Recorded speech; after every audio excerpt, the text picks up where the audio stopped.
Namo Myoho Renge Kyo, Namo Myoho Renge Kyo, Namo Myoho Renge Kyo. Hi, everyone. I hope this finds you in good health, secure. Thank you, as always, for your support and your practice. We're going to continue with the Threefold Lotus Dharma Sutra, Quantum Life Buddhism. This is the hardcover version, which is a little easier for me to handle than the big book while I'm focusing on these videos and computers and whatnot.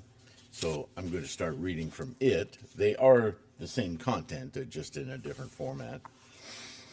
And yes, as you know, I continue to revise these as I find words that I missed in the original writing of it that need to be converted to appropriate terms. There's a lot of misguided terminology in the translations. They're just cultural biases that just get infused into the Buddhist dialogue, and unless you're looking for it, you're likely to miss it. However, words like saving and worshiping and faith, they impart, again, that same bias in our thinking, and they serve to confuse the Buddhist message, because Buddhism isn't about that. Buddhism is about experience, life, every day, right now. It's not about some weird, mystical, magical thinking, right? Wishing on a star or an afterlife or any of that. That's religious claptrap. Claptrap is what I meant to say. It's Freudian. Anyway, so that all of that is to say that my whole endeavor, this channel, the website back that I started back in the 90s, this entire effort is about making practice of Shakyamuni's teachings via our scholarship of our modern mentor, Nichiren, as clear and unobstructed as possible, so that your insights can be as clear and unobstructed as possible, so that ultimately you have no obstacles in your practice, that it's clear as a bell to you, that when you're chanting, you know what you're accomplishing, and you are accomplishing it, as Nichiren would say, because of your clear, single-minded awareness, right? That's the only thing that should be in your mind when you're chanting, reciting, right? Anyway, at that time, Maitreya Bodhisattva reflected thus: now does the world-honored one display an appearance so marvelous? What is the cause and reason of this auspicious sign? Maitreya hasn't grasped what we've been talking about in the innumerable meanings and this introduction chapter yet. He's still, okay, this is a momentous, I agree, I see this is a momentous occasion, and you're saying some very important stuff, but how is this different than what we already know? Duh. But anyway, we're just starting, yeah? So, a lot of people, including myself, when we first started, at this point, didn't really know what the point was, right? So, what is the cause and reason for this auspicious sign? Now that the Buddha, the world-honored one, has entered into his contemplation and such inconceivable and unprecedented wonders appear, of whom shall I inquire, and who will be able to answer? Again, he reflected thus. Now remember, he just gave everyone in the assembly, all of those innumerable, incalculable minds in the assembly, a glimpse. He opened the Buddha eye for them, just for them to get an idea. This is the goal, not this false nirvana that you thought was the goal. That was just provisional. This is the goal. Look. And so, wow, what is that? And why now? Here is Manjushri, the son of the law king, who has been in close contact with and paid homage to former innumerable Buddhas, and who must have witnessed such unprecedented signs as these. Let me now ask him. So Maitreya asks Manjushri, then also the bhikshus, bhikshunis, upasakas, upasikas, and all the heavenly beings. I need to change that. It shouldn't say heavenly beings. It should say realms of influence. How did I miss that?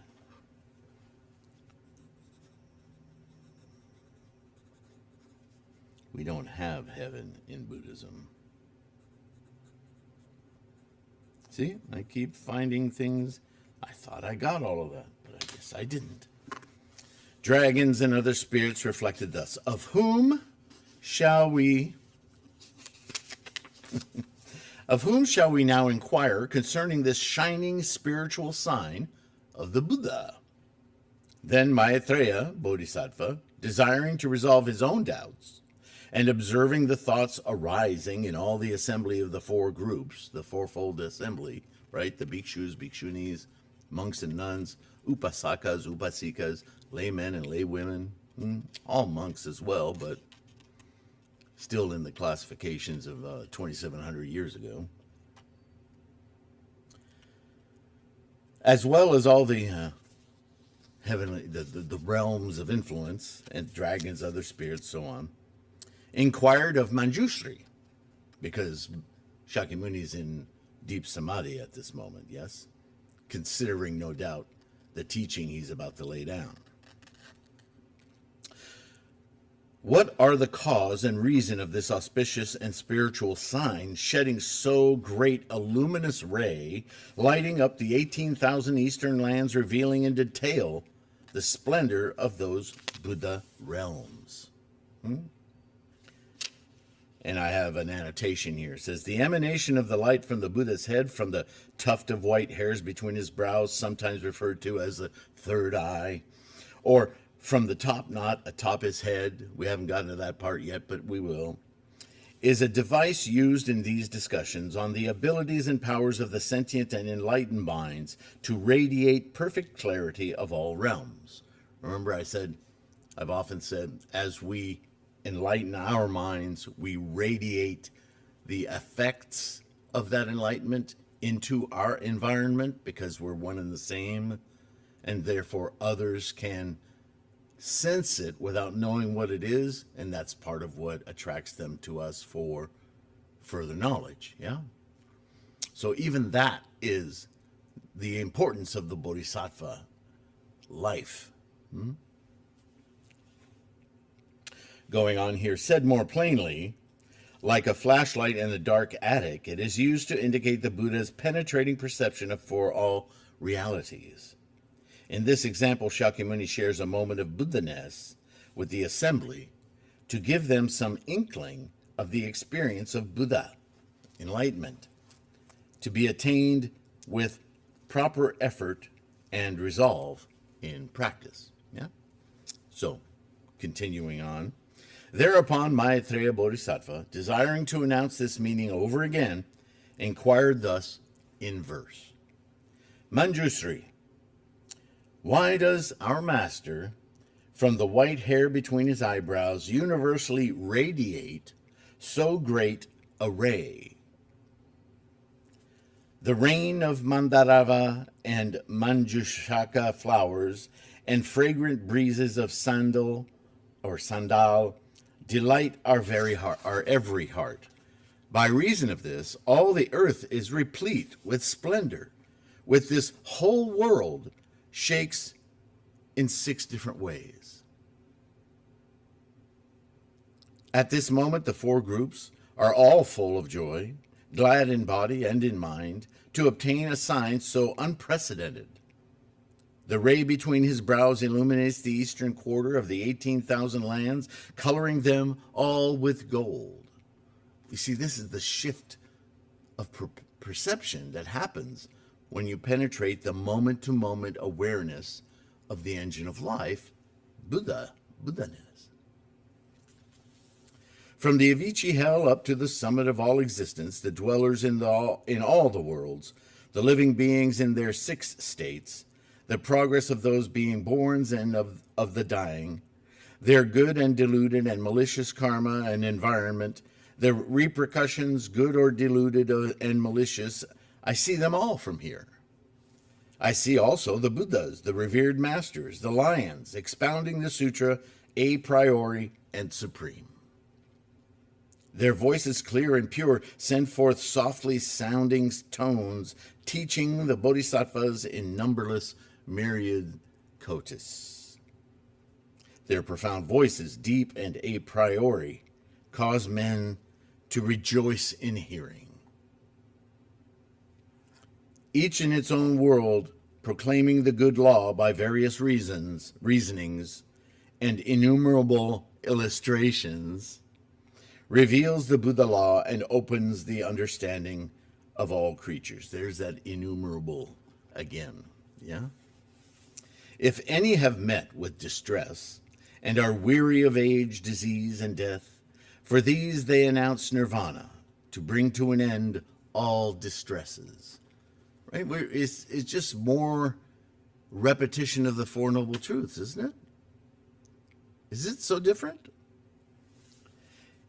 Moving on. If any are in a happy estate, having paid homage to Buddhas, devoted to seeking the victorious law, for these they announce pratyeka Buddhahood. Why is the law victorious? What are you victorious over? Your clinging and craving, your attachments. Once you overcome that constant tendencies, listening to all those monkeys, suddenly the liberation, the emancipation from that constant weariness, it's phenomenal. Everything seems brighter, right? You ever take a big test in school or win something, get a good result in court or anything like that, a sport event, whatever? Doesn't the world seem different? The grass smells different. Your relationships seem clearer, right? We're such simple creatures in a way. It shouldn't be a great surprise for us modern intellectuals, right, or minds, that with a subtle change of our attitude, everything changes. Well, does everything really change? It's just our attitude and intent, yeah? Buddhism is about the mind, attitude and intent. So we're talking about this in big terms. Well, it is big terms. It's the experience of your life. If any Buddha sons or daughters have carried out their various duties, seeking after the supreme wisdom, for those they announce the pure way. Manjushri. Abiding here, I see and hear such things as these and thousands of kotis of things, these things so numerous. Let me now briefly describe. I see those lands, bodhisattvas, like the sands of the Ganges, who in various degrees seek after the Buddha way. Some there are who give alms of gold, silver, coral, jewels, and other jewels, precious gems, moonstones, agates, diamonds, and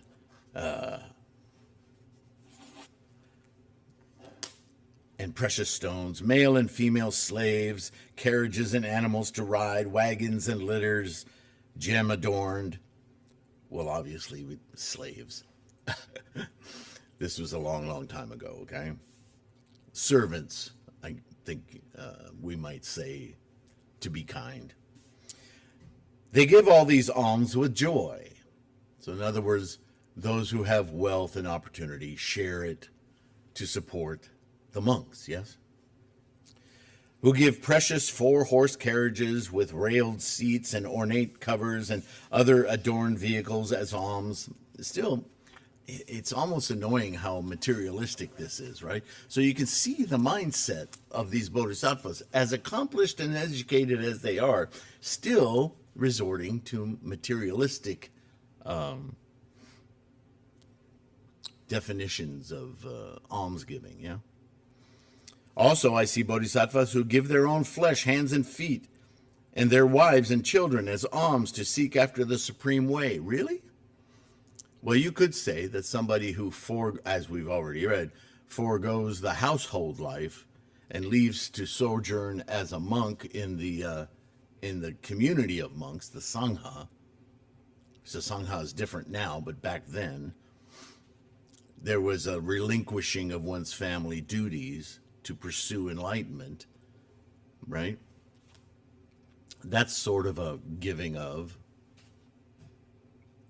Again, I see bodhisattvas who give their own heads, eyes, and bodies cheerfully and gladly as alms to seek after the wisdom of the Buddha. Really? Do they really reach into their head and unscrew their eyeballs and, here, I love you? Of course not. Can't take this literally.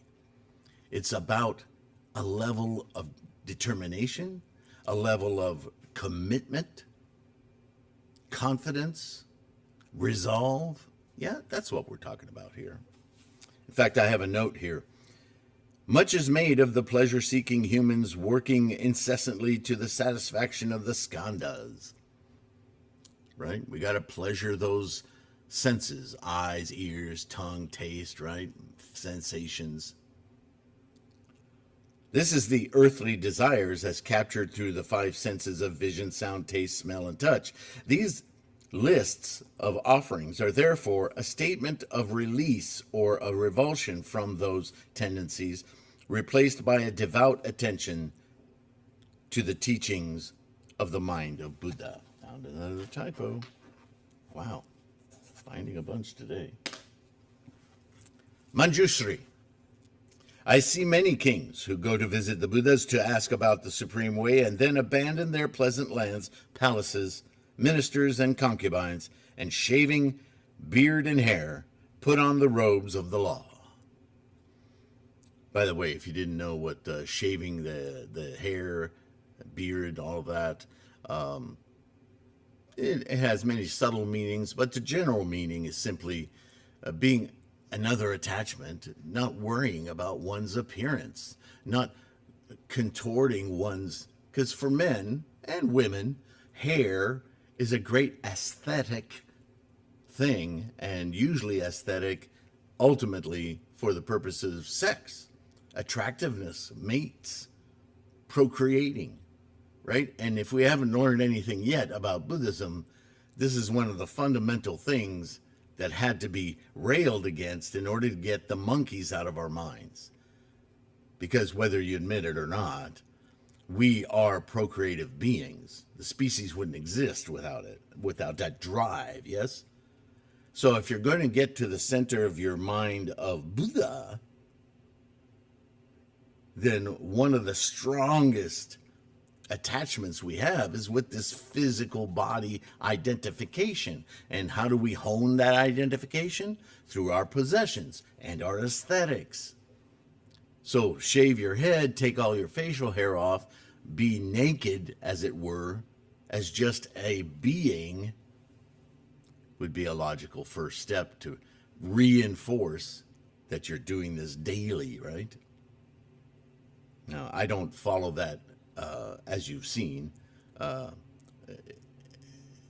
with such fervor anymore. I do it. I do it because, for many reasons, but I was shaving my head and face long before I started being an avid or a daily, day-to-day, taking my vows Buddhist. But I like it. I like being shaved. And then sometimes, with my neck injury and stuff, I find it's too much of a bother, so I just let it grow. I'm not attached to the aesthetics. If that is problematic for you, let me know in the comments if you feel like you must say something about it. But that's why it's in the text here, to identify this revulsion, this moving away from a saha world and samsaric attachments or presentations, right? Or just practicing the law. Put on robes of the law, right? I see many kings who go to visit the Buddhas to ask about the supreme way and then abandon their pleasant way, right? All the same things. I see also bodhisattvas who become bhikshus, living alone in seclusion and quiet, and take their joy in reciting sutras. That would be the Pratyekabuddha practice, right? Practice of isolation. But this is pre-Lotus Bodhisattva. Do you understand why I say that? Because in the Lotus, to be a Bodhisattva and be isolated isn't really a Bodhisattva. The purpose of a Bodhisattva is to save all sentient beings. I said save. To liberate all sentient beings, right? To teach others how to accomplish the way. You can't do that in isolation. So there is quite a difference between the lesser vehicles, the three lesser vehicles, and the new one great vehicle of the Lotus Sutra. Those bodhisattvas are not the same. All right, continuing. And I see bodhisattvas who in their zeal and earnestness enter the depths of the mountains to ponder the Buddha way. Again, Pratyekabuddhas. I see also those who, renouncing all desires, constantly dwell in the seclusion of the wilds profoundly to practice meditation and obtain the 5 transcendental faculties. Further, I see bodhisattvas peacefully meditating with folded hands and in myriads of stanzas extolling the kings of the law. That's more to the purpose of a lotus bodhisattva, right? Teaching. Again, I see bodhisattva profound in wisdom, firm in will, able to question the Buddhas and receive and retain all that they hear. And I see Buddha sons perfect in meditation and wisdom, with innumerable illustrations proclaiming the law for the multitude, cheerfully and gladly teaching the law, to transform bodhisattvas and destroying the army of Mara, strike the drum of the law. I see also bodhisattvas calm in perfect meditation who, though honored by universal realms of influence and dragons, count on it not as a joy. Again, I see bodhisattvas who, dwelling in forests, emit radiance that saves, that emancipates the sufferers in hell and causes them to enter the Buddha way. I see also Buddha sons who, on sleeping, walk about in the forest, diligently seeking the Buddha way. Further, I see perfect observers of the comportments in strictness without flaw, pure as precious jewels, who thereby seek the Buddha way. And I see Buddha sons who, abiding in the power of perseverance, though men of utmost arrogance hate, abuse, and beat them, are able to endure all of these in order to seek the Buddha way. I see also bodhisattvas who leave all play and laughter and all foolish companions, who seek association with the wise, and with all their mind get rid of distraction, concentrating their thoughts in mountain forests for myriads of kodas of years to seek the Buddha way. Or I see bodhisattvas who bestow edible, in today's parlance, that would mean something else, wouldn't it? Who bestow edibles, dainties, drink, and food, and all kinds of medicaments on Buddhas and monks as alms. Who give famous clothes and superior garments worth thousands and myriads, or clothes of priceless value to Buddhas and monks as alms. In other words, shows of dedication and respect and assistance take all forms, from opulent to, what was that story in the sutra? The child makes a mud pie for the Buddha, and it's accepted as a great gift. It is a great gift. It's attitude and intent, you see? It's not the value that's important. The value monetarily. It's the value in sense, in in attitude and intent. That is everything.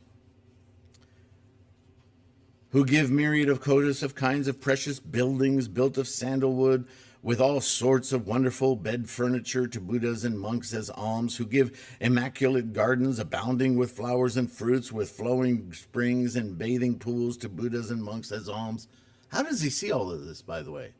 Right? That ray of light, that ray of a Buddha lands. If you could all see these Buddha lands and these practicants, these practitioners of the law, and the behaviors, not the opulence of it so much as the opulence, I meant to say, in the experience, the magnificence of this optional world view.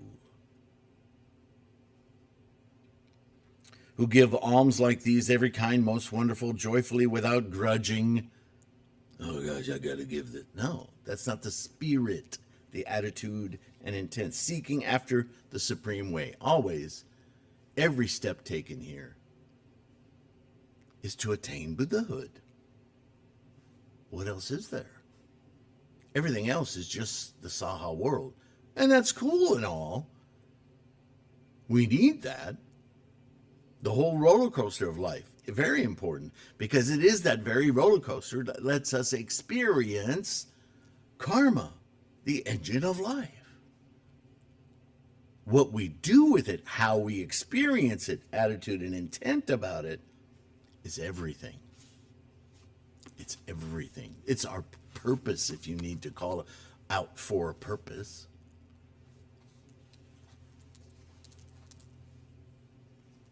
Also, I see bodhisattvas who observe that the nature of all laws is not in two opposing forms, but like space, right? It's not existence, non-existence.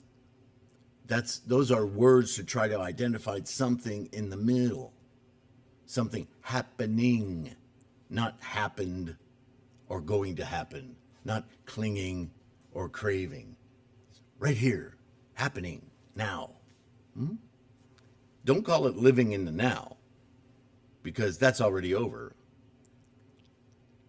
Be in the flow, be in the momentum of the engine of life. That's different. That's a different kind of awareness, yeah?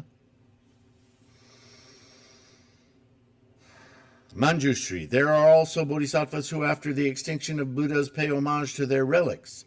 Also, I see Buddha sons who build numerous stupas, innumerable as the sands of the Ganges, splendidly adorn the domains, precious stupas of height most wonderful, 5,000 yohanas, their height and breadth proportionate, 2,000 yohanas around. Each of those stupas has thousands of banners and flags, curtains decorated with jewels, and precious bells harmoniously sounding. Universal realms of influence, dragons and other spirits, human beings and beings not human, with perfumes, flowers, and music, are always paying homage to them. Manjushri. By the way, reading all of these things, it might sound as though, like, why have relics, a stupa? Isn't that clinging to the past and craving into the future? If that's the way you look at it, yeah, you're right. But if instead you look at it as a place, a location, which is always moving. Remember, points are not things, points are locations, and our locations of everything in the universe is constantly moving at very, very fast pace, I might add. We are momentum itself, conscious momentum. Wrap your head around that. Then these stupas, like that Butsudan behind me, are a location where enlightenment occurs. Moment to moment to moment to moment to moment.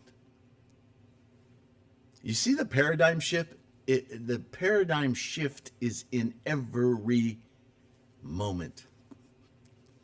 The moment that you slip from that and start to see material placement, you just got off the momentum. You got off the the bullet train, and you're left at a station looking around going, now what?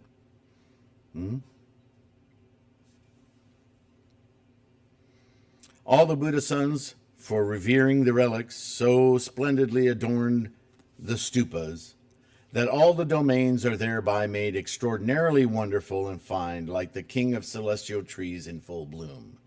You see the shifting time reference in that, just that statement? The Buddha sends forth but a single ray, and I, with all the assembly, see that these domains are extraordinarily wonderful. So this ray of light, think of it as illumination. Everybody has this illumination in order that they see, quote unquote, in their minds, what the world could be experienced like. This paradigm shift, yes? All the world is the same, it hasn't changed, but their view of it through illumination, right? What's my often used example of this? Going up in a packed attic in the dark, tripping over stuff, putting your foot through the ceiling. Arg! Oh, there's the light switch. Dink! Oh, I see where everything is now. You know? I know how, wow, I see everything for what it is. It's not a very good analogy, I'll admit. It's not as flowery as these, but same idea, yeah? Rare are the transcendent powers and wisdom of the Buddhas. Sending forth a single pure ray, they illuminate innumerable domains. We behold this, attain that which has never been before. Son of Buddha, Manjushri, do you resolve all their doubts? All of the four groups, joyfully expecting, gaze on thee. They gaze on you, O virtuous one, and on me. Why has the world-honored one emitted such a ray of light? Son of Buddha, now give answer. Remove our doubts and make us glad. Because all of this enlightenment is a little bit confusing. Most of us thought we were much closer to our aim in life than this would indicate we're still a ways from. Oh yes, you'll find out in the 7th chapter. But for now, for what abundant benefits has he spread such a ray of light? Seated on the wisdom throne, the wonderful law which he has obtained, does the Buddha now wish to teach it?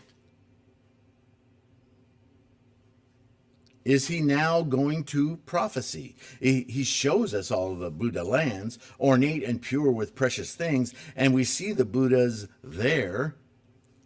This is not for any trivial reason.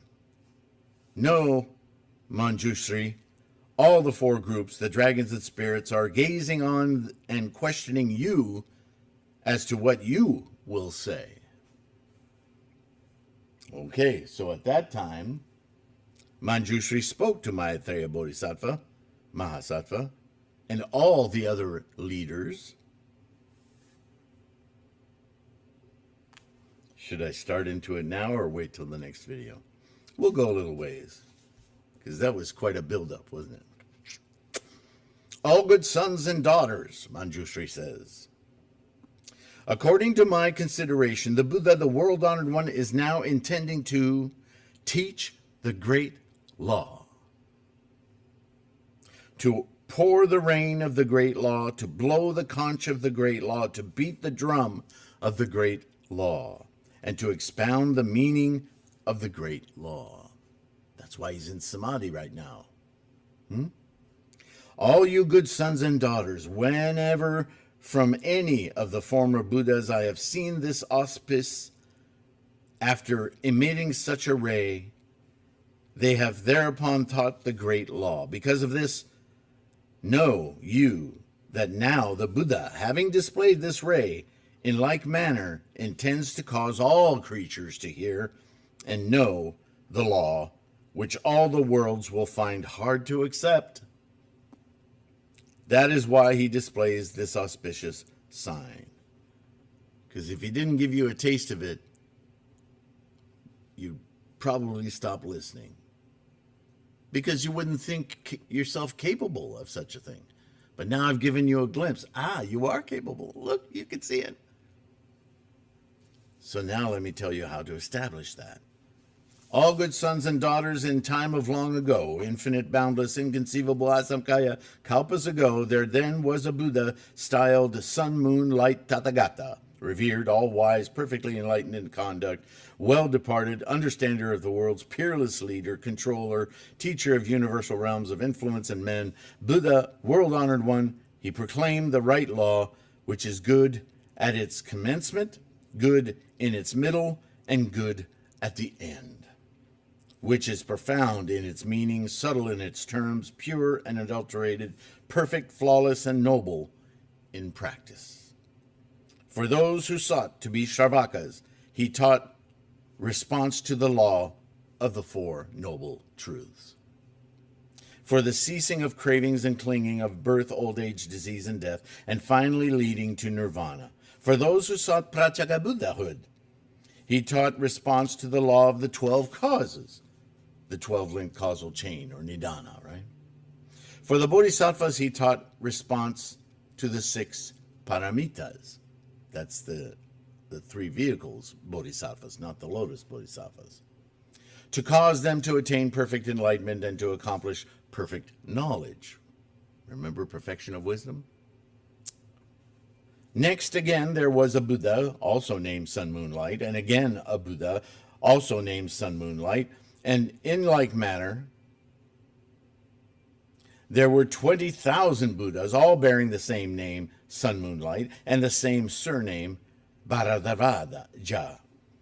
Now, no, Maitreya, all these Buddhas, from the first to the last, bore the same name, Sun, Moon, Light, and perfectly possessed the 10 titles, the epithets of Buddha, yeah? Is this not another indication that this is a universal instantiation of Buddha in human form or in personage form? The law, which they should teach, was good at its commencement, in its middle, and at the end. Before the last of these Buddhas left his home, he had 8 royal sons. The first was named Possessing the Will, the second named Excellent Will, the third named Infinite Will, or Volition, the fourth named Precious Will, the fifth named Increasing Will, the sixth named Non-Doubting Will, and the seventh named Echoed Will, while the eighth was named the Law Will. So if you're not getting it, the message is perseverance, yes? These 8 princes in their honorable estate were independent, each having dominion over 4 continents. All these princes, hearing that their father had left his home and attained perfect enlightenment, renounced the royal position and following him left home, resolute on the great vehicle. They constantly practiced noble deeds and all became teachers of the law, having planted all roots of goodness under thousands of myriads of Buddhas. At that time, the Buddha Sun, Moon, Light, one of them, taught the great vehicle sutra called Innumerable Meanings, which we know is the Lotus Sutra, yes? The law by which bodhisattvas are instructed and which the Buddhas watch over and keep in mind. Having taught this sutra, he at once, amidst the great assembly, sat cross-legged and entered the meditation of the station of innumerable meanings, in which his body and mind were motionless. At this moment, the sky rained Mandarava, Mahamandarava, Manjushaka, and Mahamanjushaka flowers over the Buddha and all the great assembly, while the universal Buddha world shook in 6 ways. Man, I wish I could make flowers fall from the sky.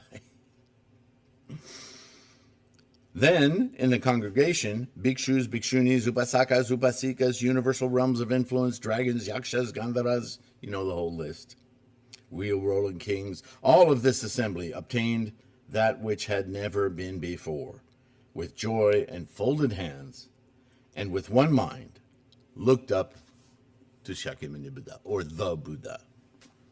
Sorry, it does say the Buddha. Then the Tathagata sent forth from the circle of white hair between his eyebrows a ray of light, which illuminated 18,000 Buddha lands in the eastern quarter, so that there was nowhere it did not reach, just like all these Buddha lands which now are seen. No, Maitreya, at that time, in the assembly, there were 20 kotis of bodhisattvas, beholding this ray of light illuminating the Buddha lands universally, and obtaining that which they had never had before, desired to know the cause and reasons for that ray. This sounds like a flashback. Then there was a bodhisattva named A Priori Light, who had 800 disciples. And if you haven't looked it up yet, a priori comes from Latin, meaning the, I don't want to mess up the definition, but it is the initial premise. There are many ways to interpret this. I encourage you to look it up on your own. But this is the beginning of beginning. Yes? All these bodhisattvas beholding this ray of light, illuminating the Buddha lands universally, right? When the Buddha sun moon light arose from his contemplation, he taught by means of the bodhisattva a priori light, the great vehicle sutra called the Lotus Dharma Sutra of the Wonderful Law, by which bodhisattvas are instructed and by which Buddhas watch over and keep in mind. During 60 minor kalpas, he rose not from his seat, and during these 60 minor kalpas, his hearers, or shavakas, in that assembly remained seated in their places, motionless in body and mind, listening to the Buddha's teaching and deeming it but the length of a meal. During that time, there was no one in the assembly who felt fatigue in either body or mind. So here's that time compression thing again, right? That the voluminous knowledge he's sharing would fill many, many eons of time with their profundity and their depth, yes? But for those who were enthralled to hear of this amazing teaching, it seemed like it took 15 minutes, like a lunch break. Right? How we experience time. The picket fence analogy, right? The Buddha sun moon light for 60 minor kalpas, having taught this sutra, at once proclaimed these words to the host of Brahmas, Maras, Shramanas, Brahmins, universal realms of influence, Mens, and Asuras. Tonight at midnight will the Tathagata enter the nirvana of no remains, parinirvana. Thereupon, there was a bodhisattva named Virtue Treasury. Right? Yeah. The Buddha sun moon light then spoke to all the bhikshus, foretelling thus: this bodhisattva Virtue Treasury will become the next Buddha, and his name will be Pure Body Tathagata, well gone Samyak Sambodhai. And on that note, yeah, this is long enough. I don't want to make these videos too long. Trying not to anyway. And we'll continue in the next paragraph in the next video. Okay? Thank you for listening. Thank you for being here. Thank you for your practice. If you can, take it just a few seconds, like and subscribe, right? Both of those are hugely beneficial for spreading, propagating this resource, which is not just these videos. You can see all the links in the description to the website, the bookstore, so on and so forth. And to Patreon, and I believe there's a link to straight to PayPal. Those of you who are patrons, monthly supporting this effort, Namo Myoho Renge Kyo, you are examples of Bodhisattva universally worthy, yeah? Which is what wraps up the Lotus Sutra. So you guys are invaluable, which means it can't be calculated how valuable you are. All right. Thanks for being here. Thanks for your practice. And in that regard, please take care of your health. Do everything you can to be situationally aware so you're not caught off guard in life, I mean. And all of this will help keep your practice strong. Savor it. And I'll see you in the next one. Definitely. I'm enjoying this. I hope you are too. And if there's anything that I'm leaving up in the air or that you need clarification on, don't hesitate to either put it in the comments or send me an email personally. Right? There's so many videos on this channel. Even if you use the little search for this channel only, the little magnifying glass in the middle of the page there, off to one side, but in the middle, top to bottom. Not the top search, because that goes all over YouTube. But I've got over 1,500 videos on this channel, so it could take a while. But use some keywords, and it'll draw up, 3 videos, 10 videos, whatever, and you can pick and choose which ones you think might relate to your questions. Use this, it's kind of like a big encyclopedia with videos, yeah? But sometimes that's how I answer your questions. I just go do the search myself, and I pick one that I think, or 2 or 3 that I think address your question, and I'll just send you the links. I'm not being lazy, I'm just saying